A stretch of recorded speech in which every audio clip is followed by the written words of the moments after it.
মসজিদে যতক্ষণ বৈশা থাকে এক ফেরেশতা ডাইনে বৈশা চোখের পানি জড়াইতে থাকে, আল্লাহুম্মা গফিরলা, আল্লাহ আরে মাফ করে দেন না। আল্লাহ বলে তোরা তো আইলো গেল কি, আপনার ঘরেই তো বের হইছে, আমাকে জিজ্ঞাসা করেন কেন তোর দিলে এত ব্যথা কেন? আপনার ঘরেই তো বের হইছে, বন্দা তো আপনারই সৃষ্টি, সেরা তো আপনিই বানাইছেন।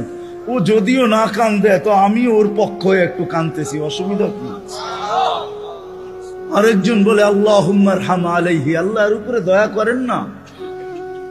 আপনার ঘরে বসে রইল, তারপরে যদি দয়া না করেন তো বাজারে গেলে করবেন, ওটা তো দয়ার জায়গাই না। কি করে না করে না দোয়া? যতক্ষণ মসজিদে বসে থাকে আরেকজন নামাজের সওয়াব লিখতে থাকে। আল্লাহ বলে ঘুমায় তো রইল, তুই নামাজের সওয়াব লেখস না কেন? ঘুমাইলো তো আপনার বাড়িতেই ঘুমাইছে, আর কোথায় ঘুমাইছে? সওয়াব লিখবো না তো লিখবো না কেন? এটাও ফেরেশতা চালায়। আপনি ভাবেন শ্বাস প্রশ্বাস এমনি নেন? কন্ট্রোল রুম আছে, কন্ট্রোল রুম। হ্যাঁ, হাবায়েক ফি আখবারিল মালায়েক কিতাবে আছে, জালালউদ্দিন সুয়ুতি রহমাতুল্লাহ আলাইহি লেখা। যখন শ্বাস নেই তো ফেরেশতা বলে আল্লাহ আমসিকা ওয়াতরুক, বন্ধ করে দিব না খোলা রাখবো?